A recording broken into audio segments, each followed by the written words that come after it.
Okay, so before I introduce you, what do I call you? I mean, I call you ambassador, but that's not what you are now? Ambassador at large, former ambassador at large. I didn't care a whole lot about protocol when I had to observe it. So I can tell you what the answers to your question are. Okay. And maybe I can answer it in a way and tell you a story about my wife. So officially, the protocols are you're supposed to, in print, either Your Excellency or the Honorable. Yes. The words ambassador are supposed to stick with you for life. So you're always referred to as that. When I got to the State Department, they asked me, like, what do you want everyone in the office to call you? And I'm like, I think they should call me John. They're like, no, you got to use the title. It's the state. This is how things work. And I'm like, well, how about this? What if, like, in like formal settings, say the word ambassador, but like in the office when you're disagreeing with me, just call me John. It makes me feel more comfortable. So just after I was sworn in, I'm at this dinner. There's an ambassador from a Latin American country to the United States that I was friends with, and he was sitting next to my wife. And he leans over to her and says, "You must be so glad that you can now refer to John as Your Excellency." And without missing a beat, she turned to him and said, "I think I'll call him John." He didn't know what to do with it. Yeah, I can't get my kids to use any sort of honorifics. I got home after the confirmation hearing and just did the dishes, right? I mean, totally. Hey, they need to be done. Which ambassador is one of the reasons I adore you. And I think let's just go there right away, shall we? Welcome. Thank you for joining us. We're already on.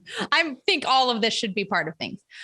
Thank you, first of all, for taking the time to do this, because I'm 1,000% sure you had 80 other things clawing for your attention during this time. So thank you for that. First of all, Excellency. Second of all, I love it that you do the dishes. And I think that's probably why we were fast friends. First, because I also do the dishes all the time, all day. But I don't know what I thought my favorite ambassador would be like, but I didn't think you'd be quite so down to earth. So we met out in California at a great thing at the Oaks, and it was so much fun. And it took me a couple of days to realize, oh man, he's a big deal, because you didn't act like it. You didn't act like I needed to pull out your chair or refer to you as, what was the second one? Honorable. No, you don't put out that vibe. So kudos to you. And how do you get Kim, like that? I'm just thrilled to be on your show today and to have a chance to talk with you again. And it was a treat to get to meet you in California. The reality is that I think everyone should just remember that whatever titles, accolades, awards we win, these are all passing things. When we think about the course of our lives, it's going to be the relationships that people remember, and they're going to remember how we were with them more than they're going to remember any of the things on our resume. Well, and apparently your family didn't even remember it for 20 minutes for the commute back home. So that's really good to know. My husband has gone to 5,000 years of postgraduate education. And so he has a bunch of letters that go after his name. And for about 10 seconds, he said, "I think that you should call me Master Doctor." And I was like, and then he burst into laughter and probably cleaned a toilet, because that's really what we're doing around here. So that's strong. Master Doctor. It didn't stick, amazingly. Ambassador, before we get too deep into things, I would love for you to say in your words what you do with your days, and with whom you spend your days. Just give us an idea of that.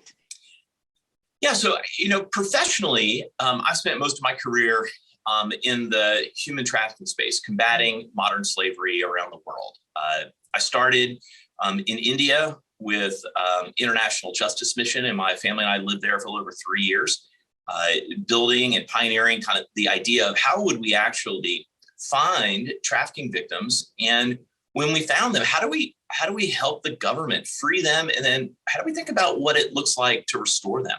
What kind of aftercare is necessary, and what are the systems that cause this to still exist? I had never met a slave before I went to India, and now I've spent the last 20 years with many trafficking victims of both forced labor and sex trafficking. We left India after about 3 years, and I became a federal prosecutor at the U.S. Department of Justice's Civil Rights Division. So we got to prosecute police misconduct, hate crimes, and human trafficking. And I was so grateful to get to do all three of those categories. So like my first federal trial was a cross-burning case to an all-white jury in Arkansas. I got to try the leader of the largest neo-Nazi organization in America.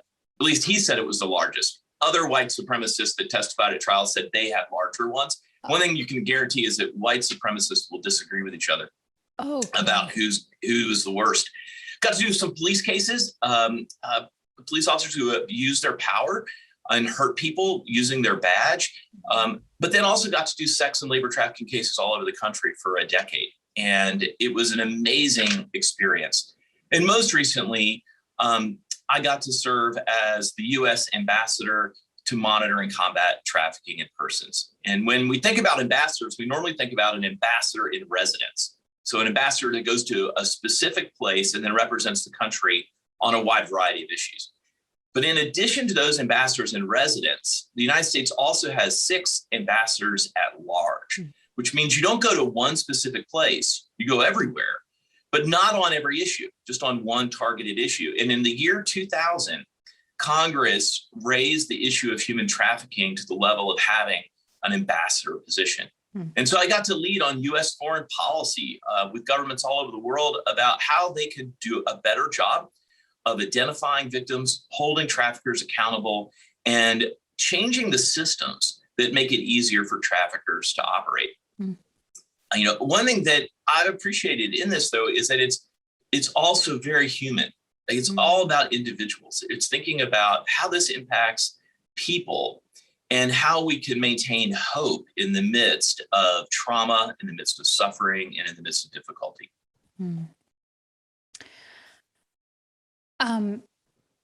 That's I don't know even how to respond to such a beautiful bio. And I guess one of my questions as a mom of 3 is, were you always like this, John?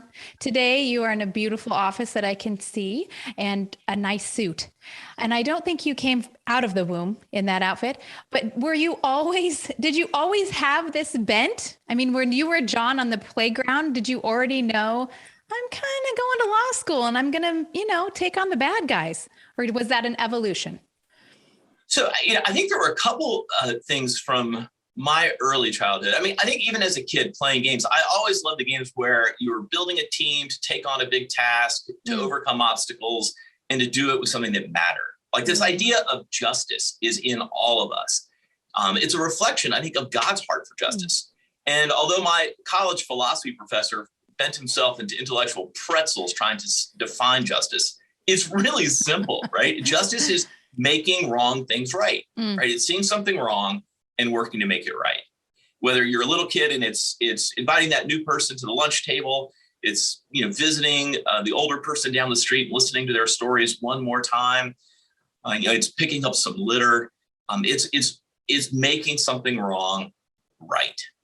And then as I grew up, I kept seeing bigger issues around the world, issues that were unjust. And it seemed to me that taking a child and forcing them in a brothel, taking a family and putting them in a brick kiln, taking away someone's dignity and their ability to earn wages, to choose what they're going to do and what they're not going to do. That's at the heart of our freedoms.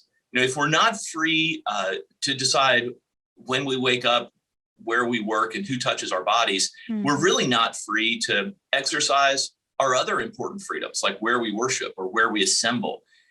And I got to go on this journey with my bride. and think about how do we do this together? How do we do this really interesting, difficult work in different parts of the world and do it as a family? So tell me more about that, John, because we have lots of folks listening who share their home with a spouse and with kids. And how do you merge? I mean, I'm assuming you and your wife have a similar heartbeat for this, but you're moving in different spheres. So how do we approach things like that when we, let's say I have a total heartbeat for what you're talking about, and Mark has a very strong heartbeat for something else. How do you navigate that with such big mountains in front of you? Or how have you two done that? Well, one way is we try not to live balanced. Like, I think this idea of trying to live a balanced life feels really overwhelming. My kids got me a balance board just to watch me fall all the time. But if you've ever gotten on one of those things, it's really hard to maintain your balance. It takes so much work. You're always teetering and trying to keep it steady. And if we try to have the perfect blend of work and leisure and academics or interests, we're always going to be tilting to one side or the other and feeling like we're failing. We're feeling like we're falling off. And so we decided a long time ago, we want to live integrated more than we want to live balanced. We want to be together in our work. We want to be together in our play. We want to be with our kids in their mess. And we want our kids to be with us in ours. We want this idea of being with. I think it's one of the most powerful words in the English language. Yeah, I love that. And I just love this idea that if we could be with each other, things become more fun. Just imagine this, like if you go to an amusement park by yourself, it's an utterly boring day. Yeah. If you go with someone you care about, it becomes fun. It's the same rides, it's the same bad food, same silly games. But if you're with someone, things become animated. They become joyful. And so I try to be with my wife in the things that she cares about. She's trying to be with me in the things that I care about. And we constantly try to grow together, to be intertwined and linked in what we do. And I think we haven't always been great at it. We've certainly made tons of mistakes, but that's been the goal. And to really build that level of communication and trust. I love that. And I love the idea of with. What a great word. I love camping there a little bit and not same, right? You're not saying let's morph into the same person for us or for our kids, but let's walk alongside each other. And I wonder if other people have done that for you, if there have been other withs. I've told you that you are my favorite ambassador. It's true. Lifelong. Come on. That is a prized superlative. I mean, there are a lot of ambassadors in Des Moines, but you won out of all of them.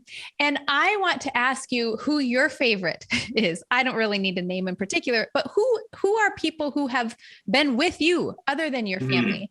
And twin part of that question, if you will allow me, how do I do that for other people?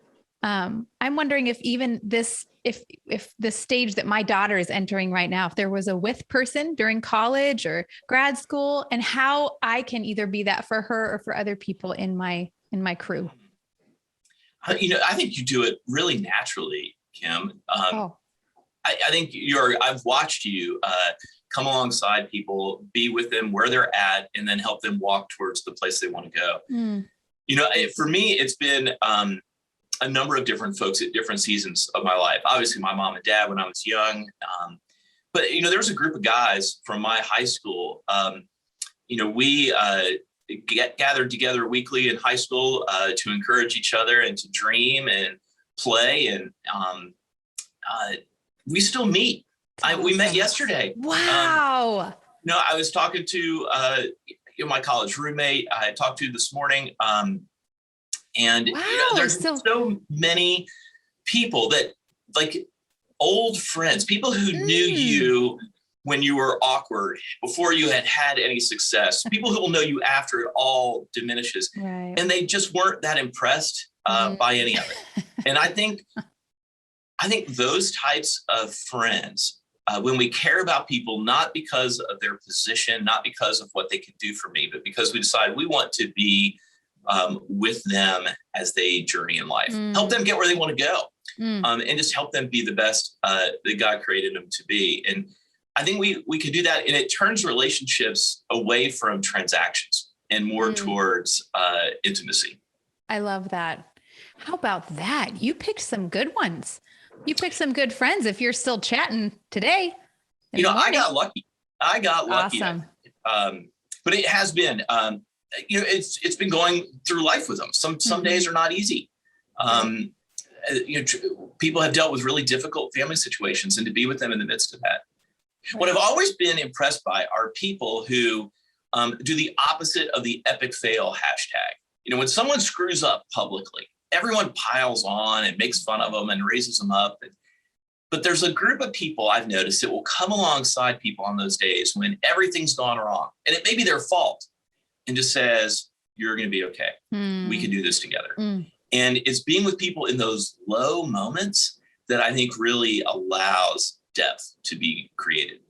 Oh, that's so fantastic. And I think you do this all over the place, even in your work. And I'd love to ask you a little bit more about that, John, because you work in a sphere that is overwhelming to a lot of us. I mean, even your intro made me want to either take a nap or write a paper. You combat hard things. And I know, so I live in a spot where Des Moines has two intersecting interstates. And so we have problems with human trafficking, wretched problems. And it is easy for me to when I enter into that, to feel totally overwhelmed and inadequate.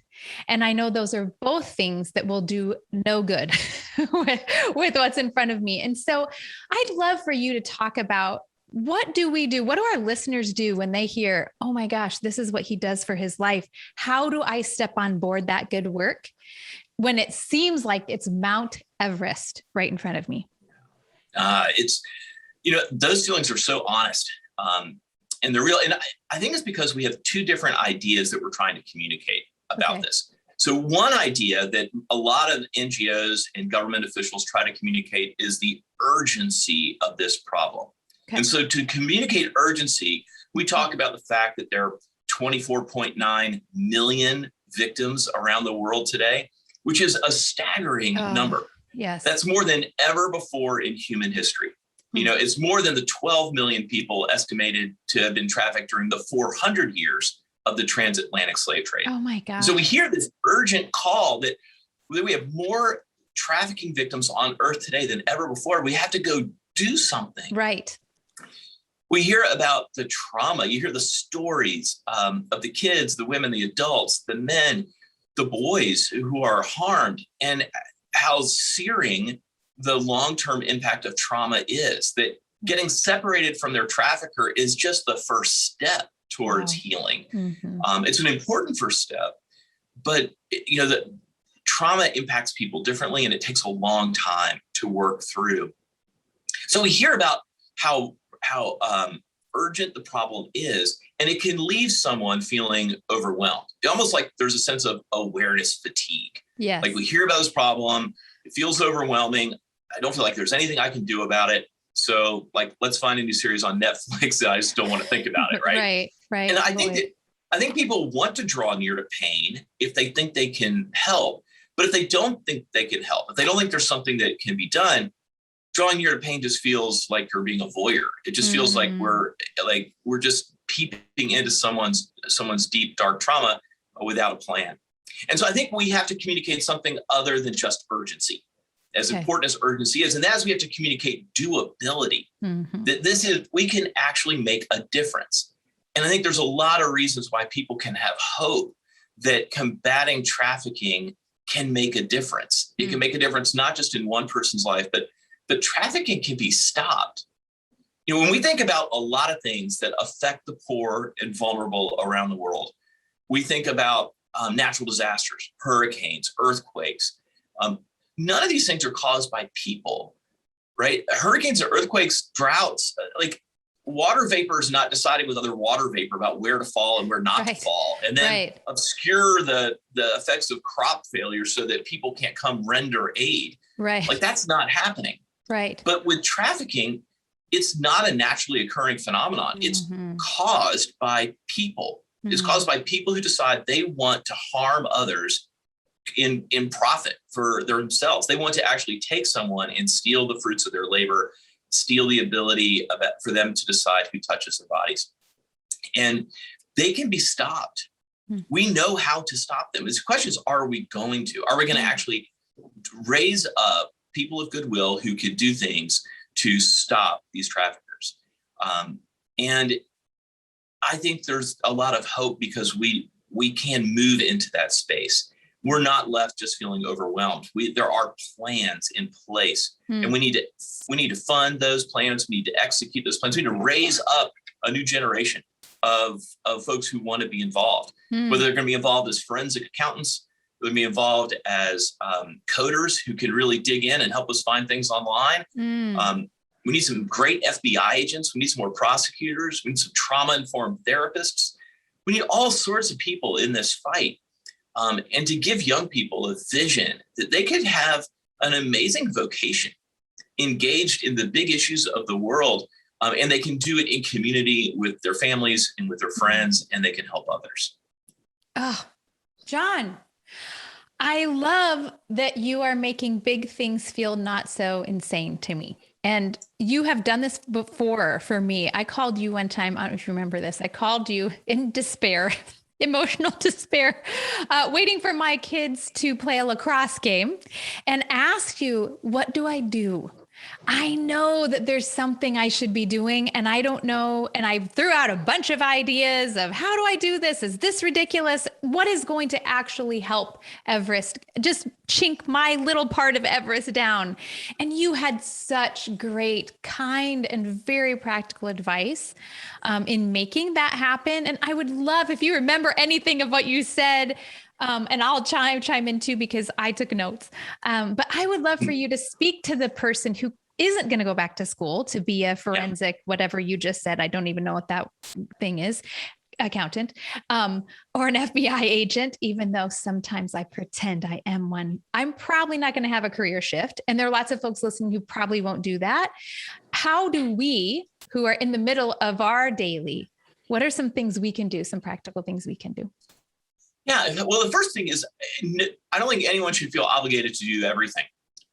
We do what we're called to do, right? So we don't have to respond to every need the world has, right? We can respond to the one that is before us, and we can care about more things than we actually are able to engage with. Oh, that's good, because I'm not good at that part. I think if I care, I have to take on something or build something, but you're saying no. Yeah, I don't think so. I think that we should all be doing something and engaging somewhere, but we can't engage everywhere. And I think that sometimes we put a burden on folks that everyone has to go do something right now. Okay. And I think that people could be released from that sort of pressure. But we do need some folks to engage. And if someone's not engaged on any issue, then I think maybe they ought to pick one and begin to dig in. But there's some simple things on the trafficking space. If folks want to learn more, I would start with just that as a prompt. How can I learn more? What should I be reading? What information could I be taking in? How do I learn what the indicators of trafficking might be, even in my neighborhood or in my community? You mentioned Iowa. We've done trafficking cases right in Iowa. And I tried a case in Topeka, Kansas, like all these places that folks wouldn't necessarily think we would have trafficking. We do. And so learning what those indicators are, I think, can be helpful just to be able to keep our eyes peeled. I also think gathering friends together to talk about these issues. Invite a couple folks over for dinner, break bread and say, hey, I want to talk about this topic. What are people seeing? What are people knowing? And you might find that there's some groups in your local community that you could support or encourage, that you don't have to start your own NGO necessarily, that you could find someone that's already doing good work and help them do it better, help them stay in the game. Or maybe as you learn, you actually see a gap. You see something that's not being done. And you think, how could I help fill that gap? You could also honestly contact the people who are in the government in your communities. Bring a whole thing of donuts over to the police station and just tell the detectives that you're thankful they're there. I bet they haven't been thanked in a long time. Find out what they need. Ask them what they're seeing around trafficking in their local community. Have they gotten the training that they want or need? How can you help bring someone to town to maybe talk about these issues? I think there's a lot of things that we could sort of baby step our way in.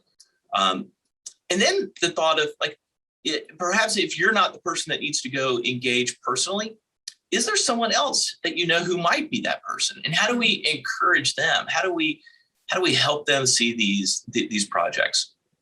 And I'd also look to what you're good at right now. What are the things that you're already doing, the skills you already have? So for instance, if you know someone who writes books, what if one of the subplots included a trafficking theme? What if it was the main idea behind the book? But I think we just want to encourage people to engage and to learn. There's lots of folks out there, that are working in this space to learn from. And I think importantly, to learn from survivors. Hearing survivor voices and raising up survivor leaders who are experts in their own story, who may not know all the policy issues, but how everything is integrated within the federal government or within the United Nations, but they know what happened to them. And without being exploitive, without asking them to repeat their trauma over and over again to groups, we can actually hear, what do they think needs to change? Like, if they could change two things about the foster care system locally, what would they change about it? Like, how would they approach these issues differently? What type of care did they get that really helped? Or what type of well-intentioned efforts to care for them didn't work at all and bounced off of them? Like, what can we learn from survivors?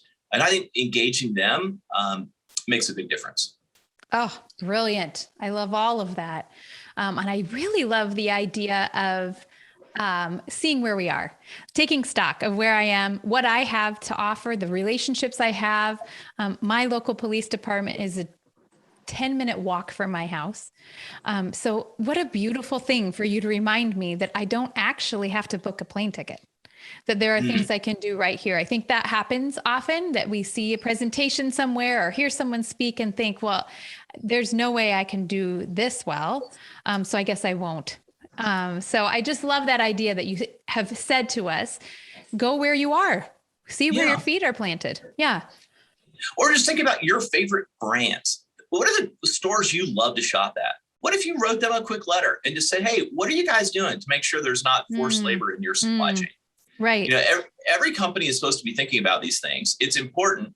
But if they got a letter from someone, that would make a difference. They would think that letter represents a concern that a lot more people than just the author of that letter have, and may encourage them to do more, to vet their supply chain, to make sure that when they're sourcing products and produce and parts from around the world, that they're doing it sustainably and ethically, and in a way that doesn't cause a consumer to now be part of a supply chain that includes forced labor. Yes. I wonder if there are days when you think about all of these things and you wake up and think, maybe I should just roll over and go to sleep a little bit. Maybe not. Maybe you do not ever have those days. If hypothetically you did, or if you have moments when you feel like, man, I don't know if I've got it in me. Are there faces that come to mind, stories that come to mind, moments where you have participated in freeing another human being that come to mind that can kind of push you into that next spot? Yeah, I think we all have days where we're exhausted and fatigued. And oftentimes I think that's a sign that we're doing something wrong, that we're not approaching our work in a healthy way. And I certainly had those moments where things feel overwhelming. I think one in particular, I was doing a very large trafficking case in New York years and years ago, and there were so many victims that the only way for me to organize all of the material from the interviews that we were doing was I just made a spreadsheet of their names and where they were from, and then when they entered and like who was trafficking them first, and like I started charting out like the most traumatic experiences of their lives. And I realized I just reduced the worst moments in these people's lives to a spreadsheet. And I just remember sitting at my computer late one evening in the hotel, and I just felt utterly overwhelmed by the stories that I had heard. And just day after day, and knowing I'm going to get up tomorrow and I'm going to go talk to more people who have been terribly harmed. And to remember that each one of those, that's their first time telling the story. And that they need to be seen as an individual, not as a data point. It can be overwhelming, but there are a couple of things that I do when I'm feeling overwhelmed. So the first is to remember that it's not about me. I think one of the biggest mistakes people make in this work is they think they're too important.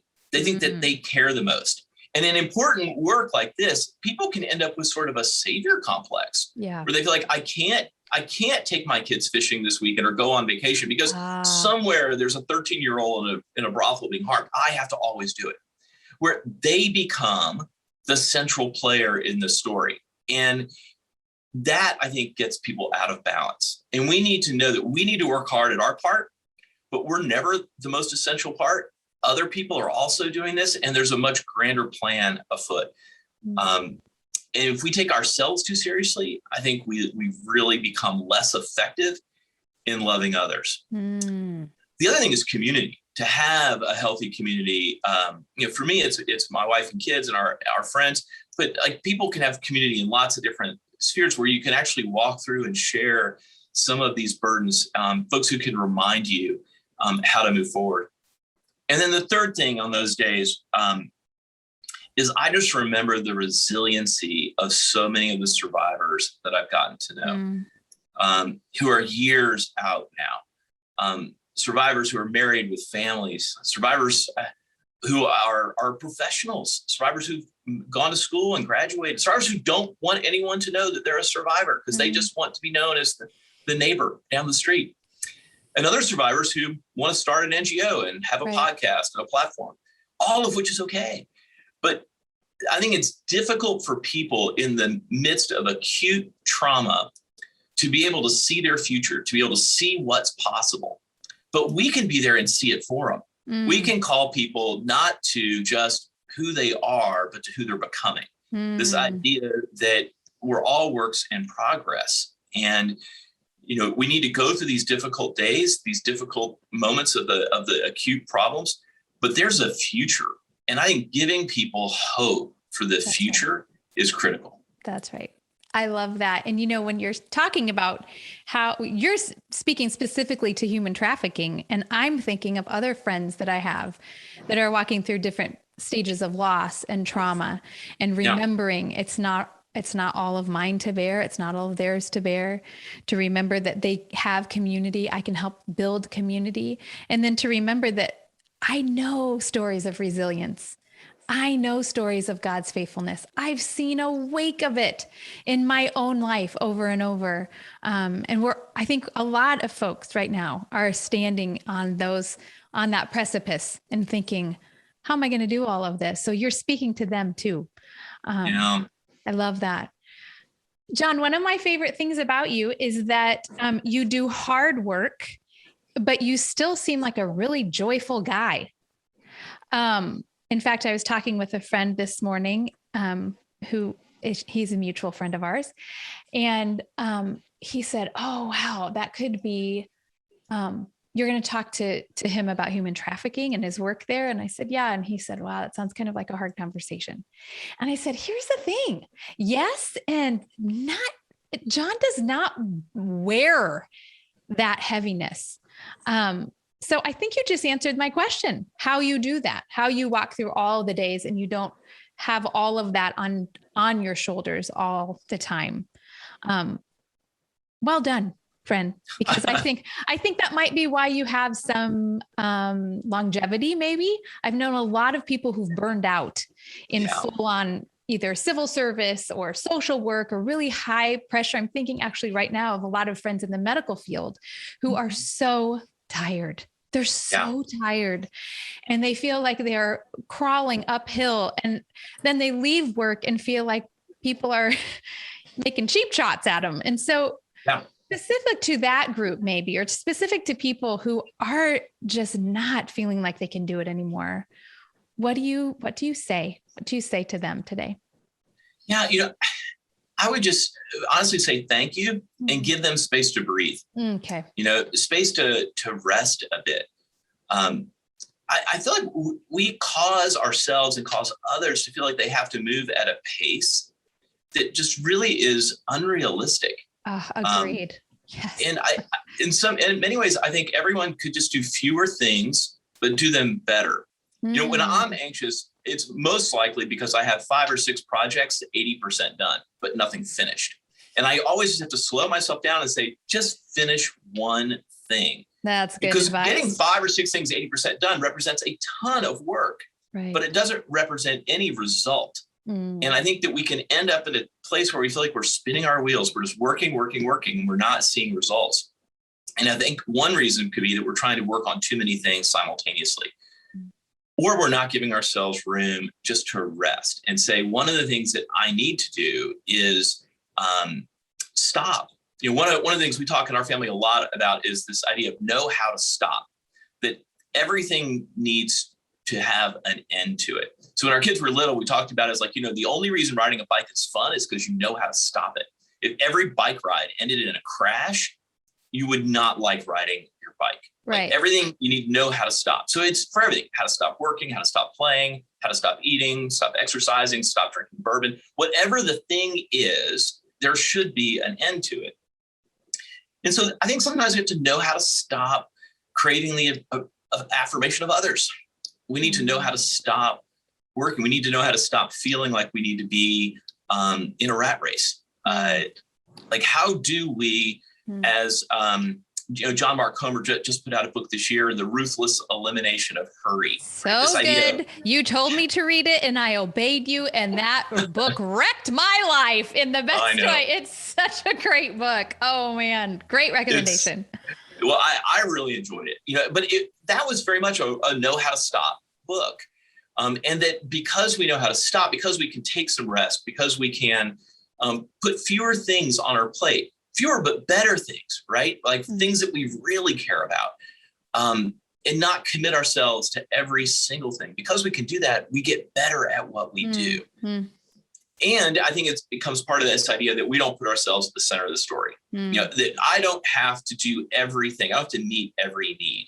Right. Every time, if you're a member of a church, they tell you what all the needs are. You just don't have to say yes to everything. Right. Just say yes to some things, and let other people say yes to other things. Absolutely. And I think that we can live healthier in that way.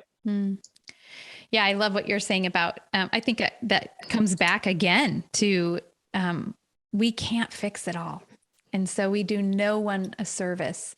I think maybe the friends I'm thinking of feel like in their work, this isn't volunteer, like they're predisposed anyway as social workers or doctors, teachers, they're there to help. And so I think that has to be difficult when your predisposition anyway, and your work anyway is absolutely focused on helping people.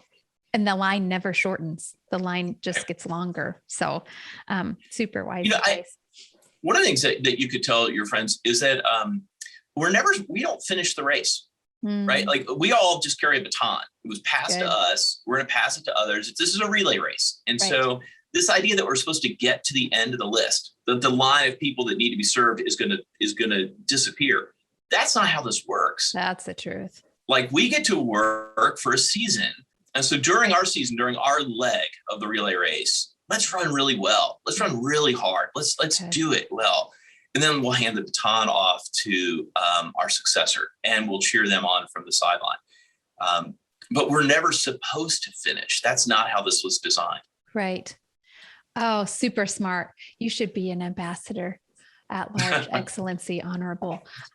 Before I let you go, I have a couple other questions just to pivot a little bit. Talking about the baton and passing it on. I know you have launched 2 kids to college and that in your home, you have been incredibly dedicated and intentional in how you have raised your children. I love that. That's my gig. and I aspire to that. And I don't mean to offend the entire city where you live, but I don't typically associate strong families and intentional parenting with Washington, D.C. I could be completely off and should read different papers, but I think you have done an exceptional job with this. And so this is a very open question.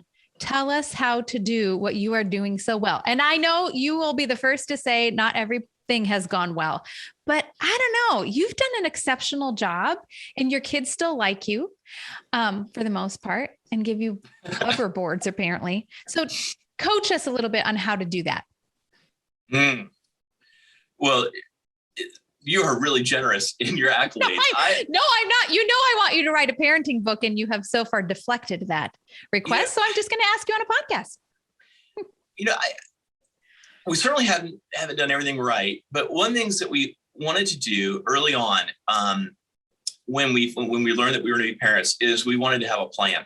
And so late at night, I wrote out this plan about how we could raise our kids. I was really worried because at work, I have operational plans and contingency plans. We have strategies and checklists.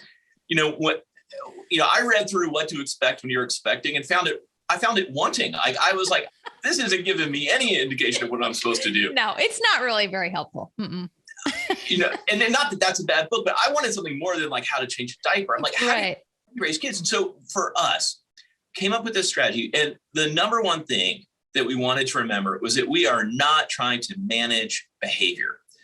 We're trying to mold kids. The purpose of parenting was not to have well-behaved children. It's to launch successful adults.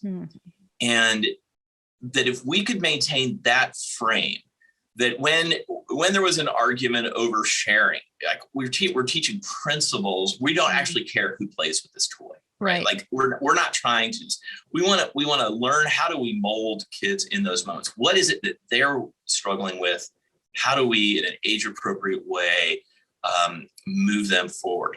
And how do we do it in the context where the whole time, if they don't remember anything we say, that they felt completely and unconditionally loved? And how do we build rhythms in our family so that they would know that, they would feel it?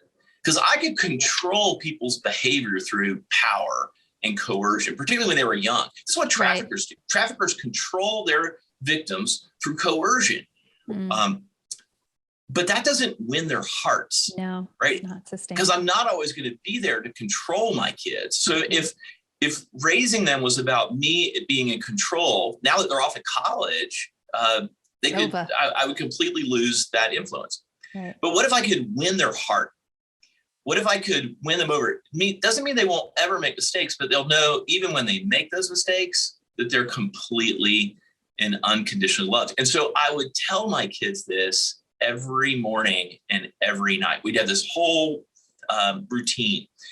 And then we try to live it with them as we went through and talk about a framework for how to be with them. Wait, so what did that look like? Tell me the routine. Like you would say the same thing to them every day. I would. Okay. Will you tell us that? Well, it's silly. I love silly. Have you met me? It's a phrase that came from one of my interns. She helped us design this, but in her family, they talked about that they had whole bunches love for each other. I love it. And so I would tell my kids that I love you whole bunches, that there's nothing you could do to make me love you more, nothing you could do to make me love you less. I love you whole bunches because it pleases God. Rule number one, that's the purpose of life. And we just do that over and over again. Sometimes we make it longer and I list out things that, hey, even if you get great grades, I'm not going to love you more. Can't love you more. Like already love you completely. You could screw something up. You could burn the house down. Like I'd be really disappointed. I hope you don't. I'm still going to love you. Yeah. You could commit a felony. I'm a good we lawyer. Might help put you in jail, but okay. We'll come visit you. We'll come visit. You'll be my favorite felon. I'll love you completely. Look good in orange. So somebody's kids commit felonies. I mean, totally, absolutely, and they love their kids. So when you would say this to them, was there a lot of eye rolling? Number one, and as they got older, and also, did you see this? Because we've done some things like this too in our home. And I am so excited to tell all these moms of littles and dads of littles today that even with the eye rolling, they are listening. And I am seeing in later high school how all of that repetitive messaging seeped in. Yeah. Do you find that, John? Yeah. Like when they were really little, there wasn't much eye rolling. It was playful and it was fun. Yeah, punches. Sure. And then there's middle school, which is always a challenge. But I agree with you. I think if there's any key to parenting, I think it's lots of time and lots of love. Like you cannot spend too much time with them and you cannot love them too much. What they do, whether they make the team, whether they play an instrument, all is interesting.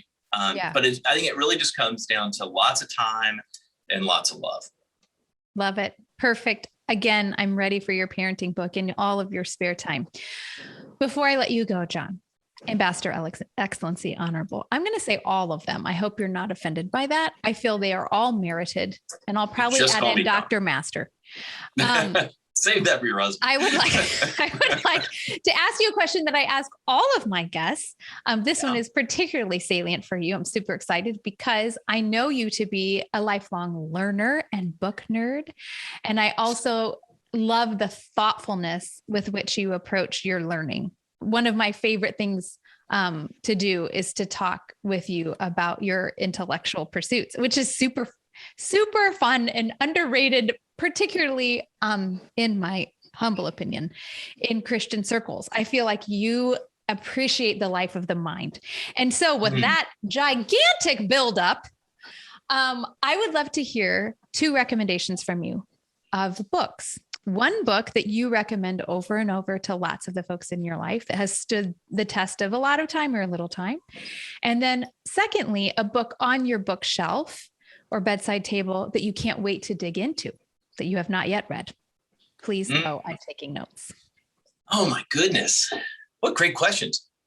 It's, so if I categorize it as the book that I've recommended the most, I think it's going to be The Great Divorce by C.S. Lewis, which I think it's a masterpiece. It's short. It's an allegory, so it's an easy story. It's not one of his sort of like books that feel like you're digging into like lots of logical arguments. Yeah. Oh, good. But I need to read this. I haven't read. This is a gap in my reading, so I'm excited. Oh yeah, you can honestly read it in an afternoon. It's only like 110 pages or something. Okay. But it's an allegory. It's a story about a group of people who are in Greytown, which is sort of, depending on who you talk to, it's either purgatory or hell, who take a bus ride to the edge of heaven. And they are all grappling with whether or not they want to shift and go into heaven or not. And they have lots of reasons why each character doesn't want to, or what's keeping them back. Fascinating. And it's just really, really rich and insightful. And I think what I see myself in each of those characters, and I see their challenges in me. And so I find that book really good. And it's an easy entrance for people into the works of Lewis. So I've recommended that. So good. One. Good rec. Okay. Next. So a book that I'm going to, so I'm not sure what I'm going to read next. I just finished McCullough's The Wright Brothers. Oh, my dad loved that book. Good. Good. Okay. It's just a wonderful piece of history. Hearing about the Wright brothers and their friendship over the years, their sister, how they got an airplane to fly, spending about $1,000 when they were competing with the military industrial complex of the time, and Sam Langley, who had all the money, but none of the insights. How about that? And it's just this great story of family and of innovation and of being persistent and how much it cost them. It was not easy. They crashed a lot. They crashed a lot after they figured out how to fly. Right. And they kept getting up and figuring it out and trying it again and solving a problem and innovating. It's really, it was a really rich book. But so I just finished it. So maybe you could tell me what book I should read next. Absolutely not. I would never do that. But I will say, I feel like there's a lovely exhibit specific to the Wright brothers at the Smithsonian, not too far from where you are. Have you been to that exhibit? Now you have to go after the book. Oh, what's so fun is our 10-year-old, we're so excited. I was thinking about, I'm going to read a book about the Wright brothers with him. That's more kind of elementary school book. And then we were going to go not just to see the Smithsonian exhibit, but maybe go down to Kitty Hawk where they flew. I love it. Yeah. Okay, you have to do that and report back because I love that idea. I think that's. And then we're thinking about taking hang gliders off of the sand dunes and flying our hang gliders there. Glorious. You can rent some hang gliders. Okay, do that. Yes, absolutely. I'm sure your 10-year-old will be thrilled to have a random middle-aged woman with you, but I will introduce myself. We'll strap you to a kite and just jump. It doesn't seem complicated to me. So that sounds good to me. Ambassador John Cotton Richmond, thank you for your time and for your wisdom and for your very hard, valuable, beautiful work that you do day in and day out. It is an honor to be your friend. It's great to be with you. Thanks so much.